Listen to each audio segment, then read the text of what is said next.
Recognized, Uncle Walker, D01. Recognized, Going in Blind, D18. Initiate, Part 2. The complete shutting down, and you extrapolate from that the idea of these are young people in a war zone, or not necessarily in war zones, but in war-torn countries and in fights and battles, being affected, and how crippling that can be. And the fact that it's not only soldiers that have to deal with this kind of thing, but it's kids, whether they're in the fight or not. Yeah. And the fact that his post-traumatic stress comes from before he joined the fight and was the cause for him to join the fight. Yeah. But it wasn't during fighting, as we so often see with, soldiers are fighting causes it. No, it's just being in these situations. And that McGann then has to go into his mind to get him back, which is really crazy, because then when we see her do the same thing to an alien's mind later in that episode, and in episode 3, and who sees it and how they react and the implications that have. It's just, again, it's that more subtle pipe laying for later revelations.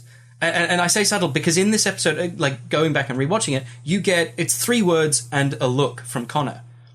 And in episode 3, it's a look of open mouth horror and then anger. And you're not even focused on it because she's bringing out these revelations about, I know what their plan is. And they bury it behind very quickly. She says, I know what happened in the missing 16 hours. Yeah. And at the time, you don't realize it, but it's all laying pipework for me, what was the biggest question, because I am a shipper at heart, and that is the Super Martian breakup reason. Why? Yeah. Why they do this? Yeah.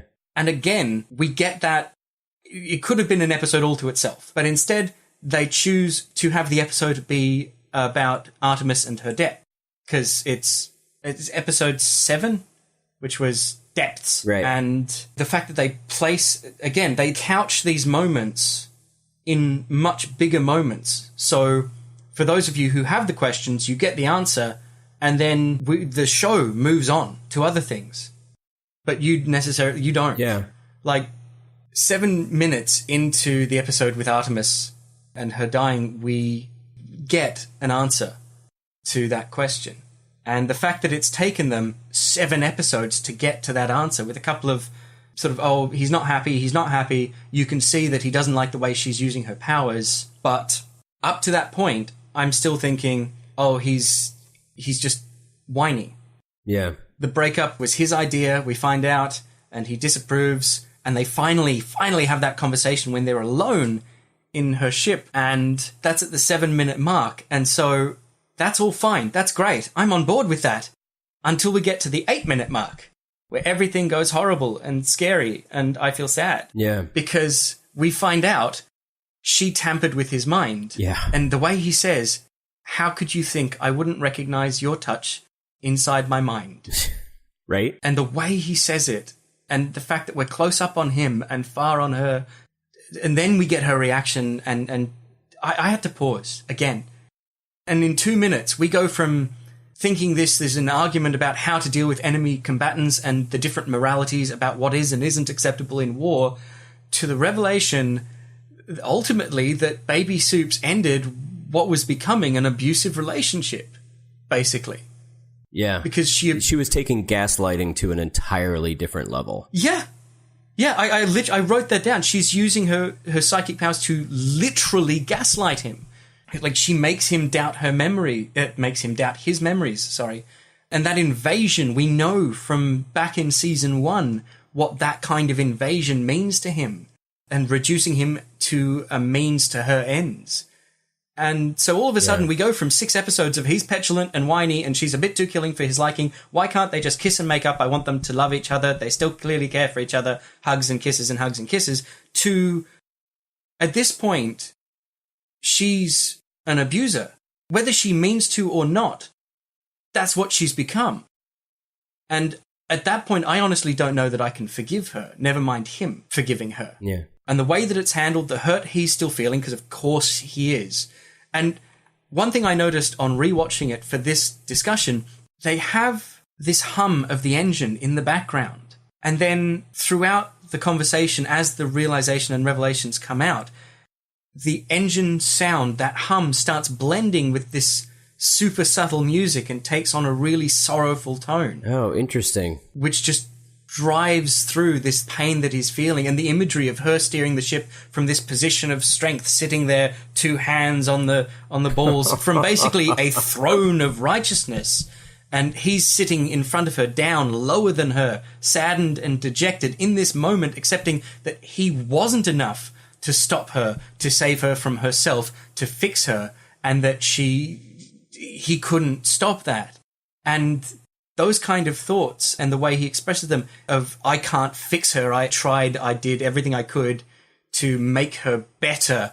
Yeah. And it didn't work. They're the kind of thoughts that you hear a number of abuse victims who've then gotten out of it, sort of talking about and saying and discussing. And so I thought it was a really interesting way of dealing with emotional trauma inside relationships, and the fact that he was then able to get out of that and doesn't go back to her for ages until she has her own realization of, oh yes, no, I have been abusing my powers. I am an abuser. It takes her a while to get to that point, and then she actively goes down this path of redemption, at which point he can come back to her. Right. Now, whether that's a genuine path of redemption or not, we don't know. I really hope it is, because I love them both. But the fact that all of this is unpacked in about a minute or 2 minutes, and it's all unpacked as an answer to a question that was honestly a superficial question but important to me, of why have they broken up? I love them. And the answer to be this complex and this much of a gut punch, and to take this long to get to. Yeah. And to have ramifications that fly all the way back through the series and all the way forward through the series, through to the way that she then destroys Cal's mind. And again, that's that kind of thing we saw coming. You can see the pipework they're laying, and you can understand, oh, she's going to do this now, she's done it. But this punch in the gut, this answer to this question, the way they did it still amazes me. That it would, like, you don't get adult shows that go into this kind of depth with this sort of thing. Yeah, exactly. And the ability to be able to drop these questions does a number of different things. One of them, like you're talking about, it has us compelled to watch because we want to see the answer to the question. But it's not just a single answer to a single question. It's not a yes-no answer to a question. It also makes us speculate on how the puzzle pieces go together.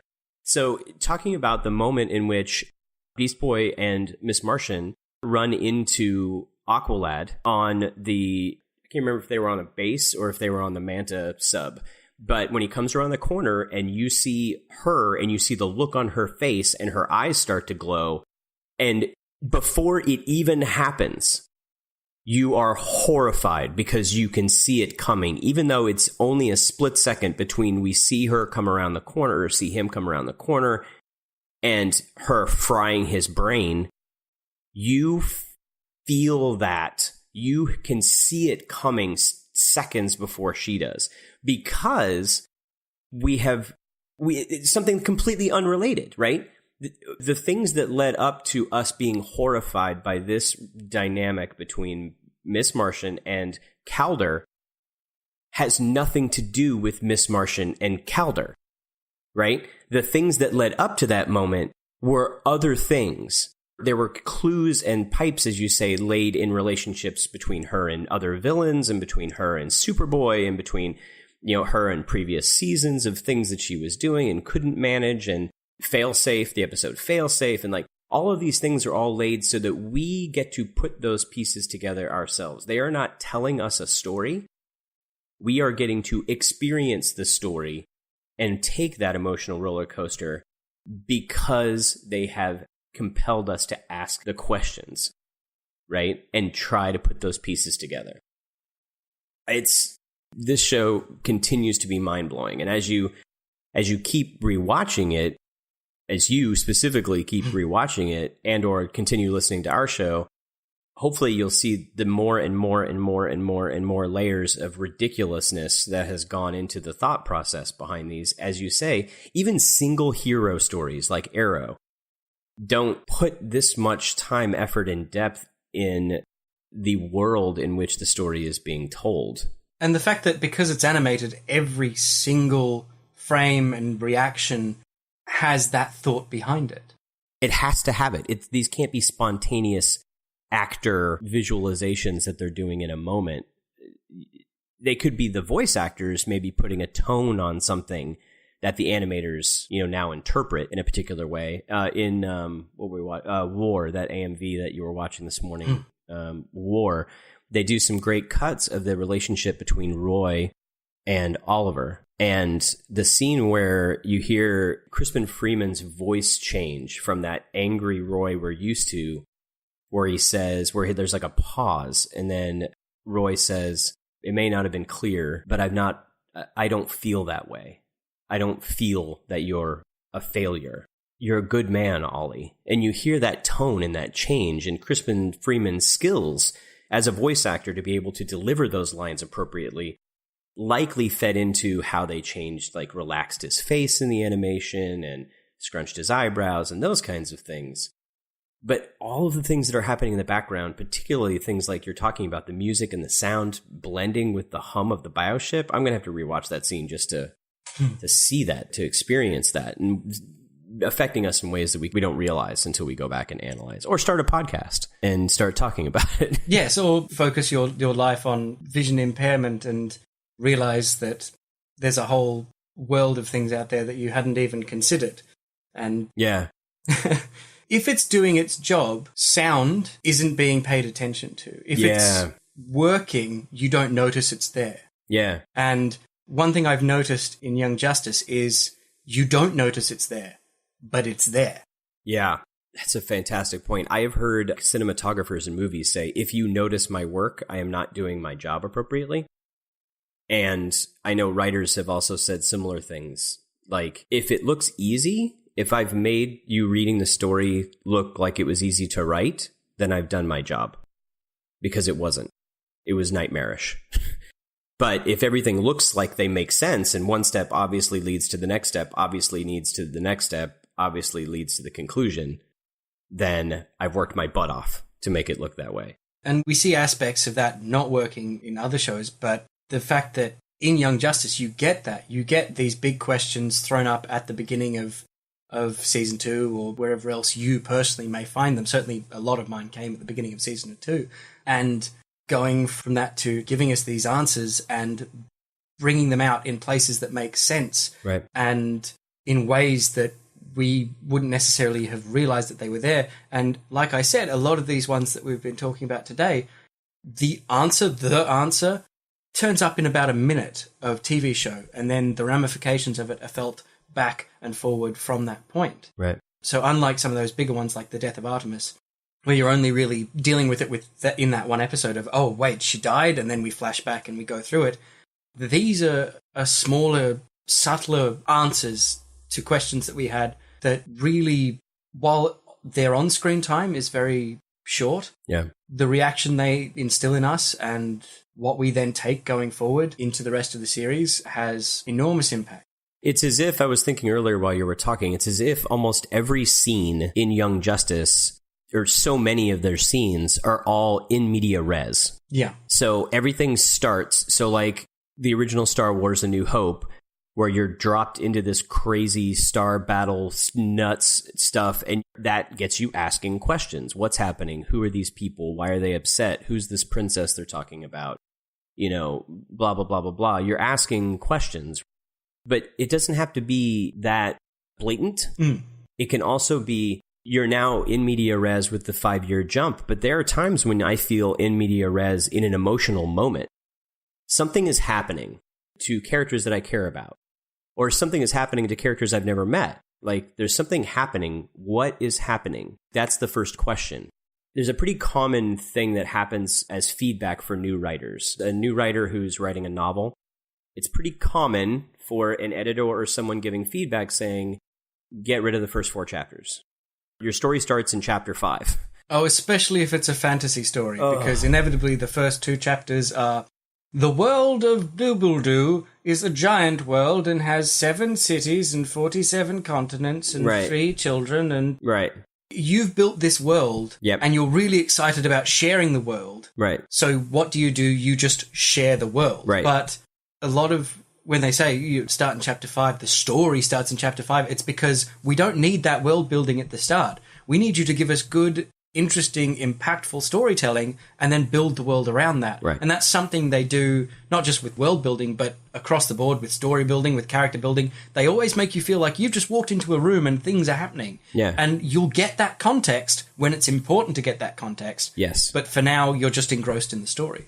Absolutely. And that's what I think is one of the foundations for understanding how to use it for your own writing, of getting your readers to ask the right questions, right? And there's simple things, too, if we can shift gears into that a little bit, because I want to talk about the practicalities of this a bit, if you don't mind. Of course. So starting with, like, little things, like not having characters say things that are weird, that would be strange in a normal conversation. Like, you and I are having a conversation. I'm not going to say, well, Morgan, what I mean to say is, because that's not the conversation we're having, right? The Morgan would be there to inform a reader that Rich is speaking to Morgan because clearly somebody hasn't made my dialogue unique enough for someone to be able to tell who I am, right? Or not starting a bit of dialogue with, well, as you know... Then why are you telling me? Well, then why are you telling me again, right? Like, well, Morgan, as you know, I'm the host of Whelmed. There's a cheaty version of that has started turning up in places where people have discovered the term lampshading, and they think, oh, well, if we lampshade, we'll be fine. And lampshading is a term where you do something silly or a writery gimmick, but then you point out that you've just done it. Yeah. And somehow that makes it okay. And so we're getting a lot of, in TV shows, people will do they won't say as you know, but they'll say, well, this and those three people are actually the bad guys. And the other person, there'll be a beat, and the other person will go, yes, I know that. Yeah. I was there. And they'll go, oh, yes, of course you were. Right. I wasn't explaining this for a third party that's watching. Right. And yeah, to me, that's almost just as bad because you're trying to be sneaky about it. I call it painting it red in the show, which is a term, like a writing term I think I picked up a while ago. Like, I don't mind painting it red, but the painting it red needs to be done with a purpose and not as a crutch, right? Joss Whedon did crazy stuff on, say, Buffy. That one of the things that cracks me up that I think is a perfect example of the things that he did is he would take those TV tropes that you didn't even realize you were allowing for in your own mind and then flipping them on your head.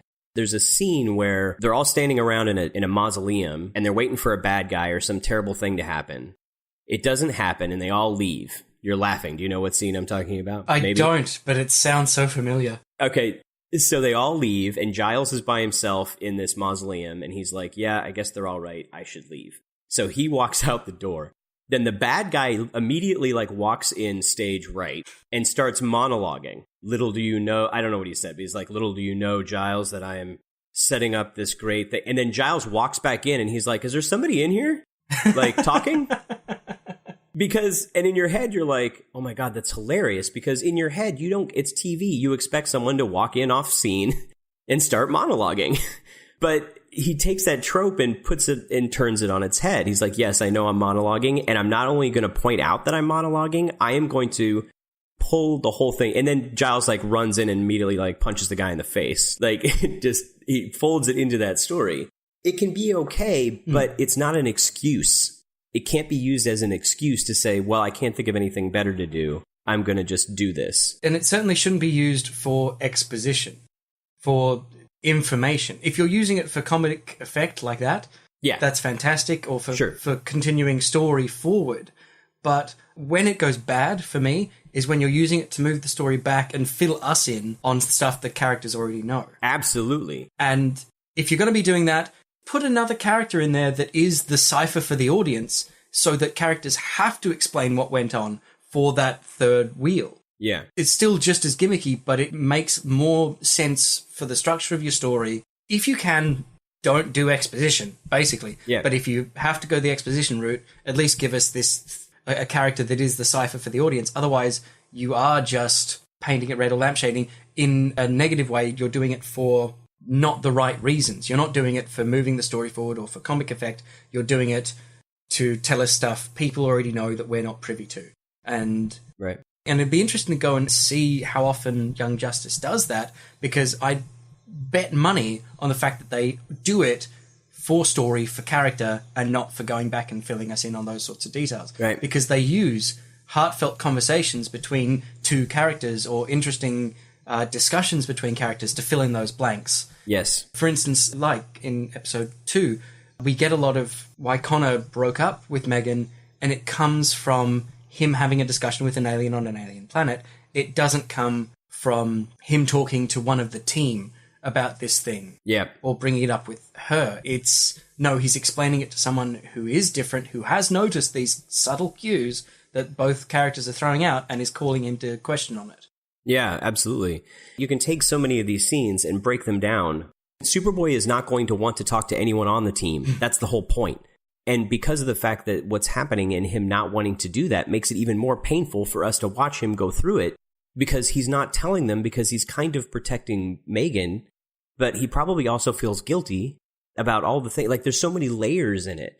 So to have Alana, I think I'm pronouncing her name right, on the alien world saying, like, I'm an alien.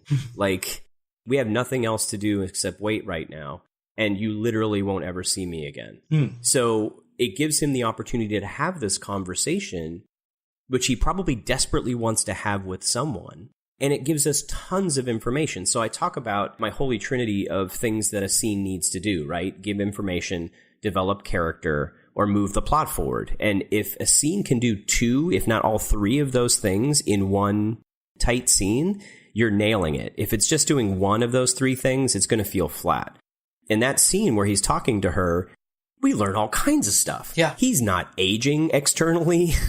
He's only aging internally. What happened with him, stuff that happened in the 5 years in between. It moves the plot forward with understanding what Megan is now potentially capable of doing. It does tons of stuff in this one scene, all while also making me invest in Kleenex as a company, because my head is just soaked from crying. Like, you just want to give him a hug.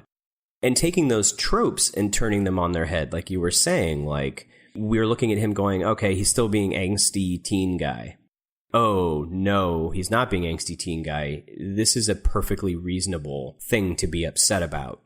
And he's actually being very mature about the whole situation of the fact that someone basically went in and rearranged his memories. The same thing in the Black Canary therapy session episode, where we assume, like, Canary is that, oh, he just doesn't want to talk about his feelings. And at the end, you're like, oh my God, that's horrifying. The idea that he's, how do I live with myself with the fact that I was happy when all of my friends were dead, because then I knew what I was supposed to be and who I was supposed to be. It's just like, God, guys, come on. When he wasn't sitting there with that sort of that choice above his head of what am I and what is my purpose? And he's like, okay, no, now I know. Yeah, exactly. I am weapon. And to combine that with all the other sessions, Robin's session about his translation of not wanting to be Batman anymore and what is he going to be. And it's just, yeah. I think we got a little derailed on being fanboys about it. But so the other thing about the practicality is fighting that compulsion we were talking about to explain everything as it's presented. Oh, I have a PhD in meteorology. Let me now tell you the entire history of why I'm a meteorologist and my dad's love of comets or whatever, right? Like, it's irrelevant, right? You need to hold off from that and let people ask the question. As long as it makes sense within that scene that you're doing, then just go with it and keep moving, right? But you need to be consistent with that character too. And if you know that character really well, then you can drop these things, little bits and pieces here and there. If you know McGann enough to know that the scene where Canary says, "You've turned white." Oh, and she freaks. Yes. And she freaks out. Or even McGann saying, like, when they say, "Welcome to the team to Artemis," McGann says, "I've always wanted to have a sister. I have 13 on Mars." But Artemis's response is, "I wouldn't know," implying that she's trying to say, "I don't have a sister," after a scene where she was just dealing with Cheshire. And then once we find out Cheshire's her sister, that scene has a whole different view. But you have to know the character well enough to get inside their head and say, how would someone logically and emotionally react to this? And it takes a lot of work. You can throw the first few drafts on a page, that's fine. But then when you go back, make sure you're doing those things with purpose, right? Yeah. Any thoughts on that? I mean, my biggest takeaway with that kind of thing is knowing the journey that the character is on. Don't necessarily know where they're going to end up, but if you know the journey they're on, right, you can write to that journey, and you can write truthfully to that character.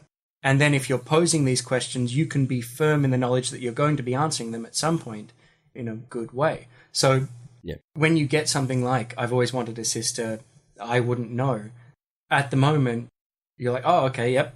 Then you get the realization Cheshire is her sister. Then you move beyond that to understand that she doesn't necessarily see Cheshire as a sister, because in her mind, a sister is someone that is there for you, and family is something that is there for you, and she never had that with her family. So they are not family. Whoa. They're people that are related to her. And then to see that, even from that point, that changes when you see later on she has not a friendly relationship with her sister, but there is feeling there when her sister thinks she's dead and comes to avenge her, and that they are moving from that, and they are moving sort of, you see the dynamic of those two moving towards being family. You see Cheshire and their father moving towards being a dysfunctional family, but then she and her father don't. And she's okay with that. And seeing that acceptance of, you will never be my father, you're just the man that birthed me, but you could maybe be my sister at some point. And seeing that journey of her understanding of herself and her family and the way she reacts with them. If you're doing something like that, having that in the back of your head, knowing that this is her journey, is what is family to me. And where are those boundaries? And those boundaries shift and change throughout the two seasons that we've had, and it'll be interesting to see how they shift and change further down the line. But that is her journey. Her journey is about family. Yeah. It could be argued, I think, that every character in the show's journey is involving family in some way. Yeah. Right? So Superboy, clearly. Artemis, clearly. McGann, clearly. Robin, kind of. Right? I mean, all the stories are different. Like Wally's the most functional family you've got. He's got basically grandparents and Jay Garrick, right? And he's got parents, and they love him, and they know who he is, and they don't question anything, and they've got Barry and Iris. And he's got all this family, right? But then you look at Artemis, whose life is a nightmarish. Her childhood must have been horrifying. Yeah. To think that she is casually making the comment about the fact that her father may have wanted her to kill Kid Flash, and it's one, not a joke, and now you've seen Sportsmaster being really bizarrely a competent character, by the way, from the comic. Freakishly terrible, and you have no doubt in your mind, like, oh yeah, no, she wasn't joking. He probably did want her to literally murder someone. And he's probably done that test in the past, and she's probably passed it. Possibly. That's a Oy. I mean, being the father of a 3-year-old girl right now, and it makes me, sorry, Sportsmaster, I would not call him relatable, why he was doing the things that he's doing, but I understand it.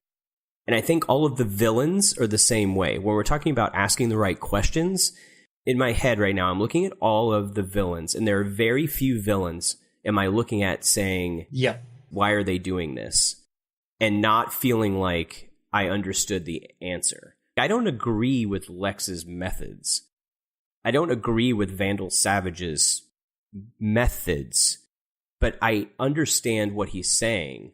The human race needs to evolve, and evolution of this kind requires stress and strain and war.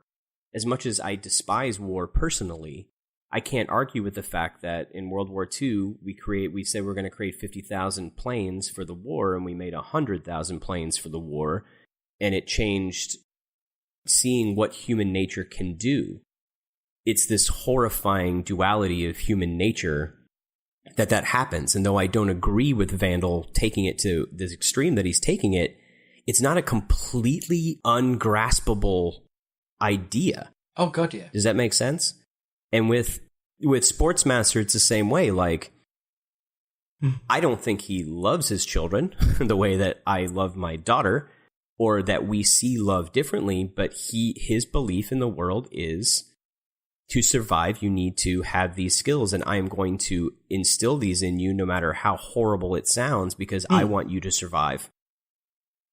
And there is a piece of that that is very twisted and not okay, but can be seen as, I hate to say loving, but... Yeah, no, there's an element of he cares that they continue. And whether that's because he cares because they are his legacy, or whether he cares because there is genuine emotional attachment. Yeah. And it's very interesting to see where that line may or may not be. But you can follow the logic, and again, talking about asking the right questions, it's about the show positing situations where those questions arise. And never do you have a question of, why is this character doing this? And then you don't get that satisfying answer. Yeah. And that is a large part of it, is if you can ask, why is the bad guy being the bad guy? Oh, well, because he wants this and he thinks this is the way that he can get it. And you can understand that logic. It's not just, I'm being evil because, woo, evil. You know, yeah. Even the aliens, like, why are the aliens doing all this weird stuff? Oh, because they would like to take over our world and utilize us and utilize our resources, and they're playing the long game. Yeah. And that's why they're doing things that seem a bit strange in the moment, because they're in it for the long haul, and they can be. Right. And even though they have technology that clearly outstrips ours, why aren't they just taking over the planet? Oh, okay, now we find out why, because the Guardians of the Galaxy, you know, who created the ridiculously powerful Green Lantern Corps, have stopped them and made them sign a contract deal that says you have to do X, Y, or Z. Someone has to agree to have you come. You have to be invited. Yeah, you have to be invited. And in this case, you know, okay, that makes it so that they have to do the long con because a more powerful force is protecting us. So much of this, I'm sure, is planned and plotted ahead of time. But I do wonder how much comes out spontaneously simply from the skill and experience of the writers and the showrunners without overanalyzing it. Like, yeah, sometimes a cigar is just a cigar. Sometimes the blue curtain in the background doesn't mean that the main character is full of depression and angst from their blah, blah, blah, blah. Sometimes it's just blue, you know? But that doesn't mean that it's not put in there in a way just simply because someone knows how to tell a story in a particular way. And does that make sense? It does. And certainly it's one of those fun things where kind of your job, that's not your job because we love it, is to sit down and overanalyze these things. I find it interesting in my own writing, going back and looking at things that I put in there that I wasn't even aware. You come to this realization of this is this character's journey, or this is this moment's journey, and you go back to retroactively make it so and realize you were already doing it and didn't realize it. Yeah. And speaking to other writers, and it doesn't happen all the time, but you will have, everyone that I know that writes has that story of the time they were working towards something and didn't even realize it. And so there will be times when you put in a blue curtain and you think it's just a blue curtain, and it turns out, no, it is because of sadness. You just didn't realize it at the time, which makes this kind of over-extrapolation incredibly strange and murky. But for me, media is for the consumer. What you get out of it is what you get out of it. So regardless of their intentions, if that blue curtain is sadness and that helps you feel sad and gives you connection to that moment, then that blue curtain is sadness. Yeah, I don't disagree with you at all.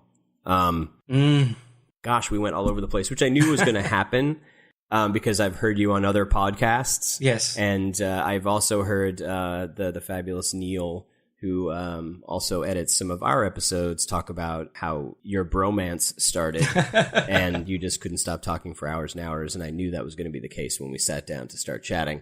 But I think we touched on all of the things that we wanted to touch on about basically making sure that you understand your characters to enough of an extent to be able to plant those seeds, to not have to front load your reader, trust your reader to be able to ask the questions and be able to piece those things together. It's a thin line to walk, though, between trusting your reader and, you know, spoon feeding versus not giving enough data and information, or not. If you have introduced a promise at the beginning of a story of this is a question we want you to ask, and then not satisfying that question by the end of the episode, season, series, whatever it happens to be, that's a problem. But walking that thin line between the presentation of that data and information is why you have readers and editors and other people to help you make sure you're staying on track. And then, trusting in people to be able to put those things together, I think are kind of the key points. Any key points you want to make? I don't really have any key points other than I want Young Justice Season 3. And which brings me to, when did you hear about Young Justice Season 3? You heard about it before you even started watching it? Yes, I heard about Young Justice Season 3 before I started watching, but I'd been interested in Season 1 and 2 as a finite product, because when I first heard you talking about it, when I first got interested in it and put it on my to-watch list, we had 2 seasons in the comics and that was it. I didn't even know about the game. And so getting that microcosm of excitement that the longtime fans must have, and knowing now what they've set up throughout the series of what could be coming, and knowing how good the writing and the story is. I mean, how I feel about it, jealous that I'm not a voice on it, basically, is probably how If they call tomorrow and say, Morgan, can you come on and do a voice of a character? I will drop everything I am doing and fly up to America and go do a voice. Because, I mean, that really would be my dream come true. And it doesn't even have to be a main voice, just like 2 lines in the background so my name's in the credits and I can say I'm attached to Young Justice. Because it really is, when people talk about intelligent writing and intelligent story while still being fun and accessible for all ages, this is the thing that I keep pointing at. Yeah. I don't think we can argue with you. And I'm glad. It's always really cool for me to hear new people coming in and watching it fresh and feel like they're getting that same emotional ride, that it wasn't a dream, that it does matter and other people are seeing it too. So I can't thank you enough, Morgan, for coming on and chatting with me on the show. I think you and I are going to be chatting a lot about this as time goes on and when season 3 comes out. Yeah. So if people want to track you down to argue and debate you on all the points you made today, where can they find you out here on Earth Prime? They can find me, sort of the easiest place to find me is on the Twitterverse. I'm either at Morgan Jenkins, I think, or you're more likely to actually find me on Going In Blind's Twitter, which is Going In Blind DND, and I tend to float around there. Or you can find me on, I don't know, I'm on Facebook and Tumblr, but I'm hidden in secret. So yes, Twitter is probably the best place to track me down. Awesome. And thanks to everyone for sharing time with us as well. You can find us on Twitter at the YJ Files, on Facebook at www.facebook.com/crashingthemode, and on our website, www.crashingthemode.com. I can't recommend Morgan's guest appearance on Dungeon Master's blog highly enough. Going In Detailed isn't just about running games. It's about sculpting images out of words and building tension through description in a way that every storyteller can benefit from. Then go check out Morgan in action by listening to Going In Blind at goinginblindpodcast.com. And I'll just simply quote the website, expect a lot of fire and explosions. If you enjoy our show, please consider sharing it with a friend. Of course, you can also support the show by giving us a 5-star review on iTunes, Google Play, or your podcatcher of choice. The ratings help others find the show. If you do leave us a rating, please let us know, especially if you're outside the U.S. We have to look a little harder to find those. I literally just found a couple from Canada that I didn't know were there. And even though Season 3 has been officially announced, please continue to spread the word to friends and family about the series. Hashtag keep binging YJ on Netflix. Pick up the comics. Hashtag buy YJ comics on Comixology to get us more tie-ins and get yourself up to speed for the Season 3 premiere. And as always, stay whelmed, everyone. You've been listening to Whelmed, the Young Justice Files podcast. Our hosts are Rich Howard and Emily Booza. Our editor and producer is Neil Powell. Our theme was composed by Emily Mio. Our logo was created by Kevin Bates. Whelmed is a fan-made podcast and is not officially affiliated with DC Comics, DC Entertainment, Warner Brothers Animation, and any other owners of Young Justice or its related source material. As such, these companies have sole ownership of all symbols, images, names, logos, and proprietary material related to Young Justice. Original content of this podcast is ours, under Creative Commons. Thanks for listening, and stay whelmed.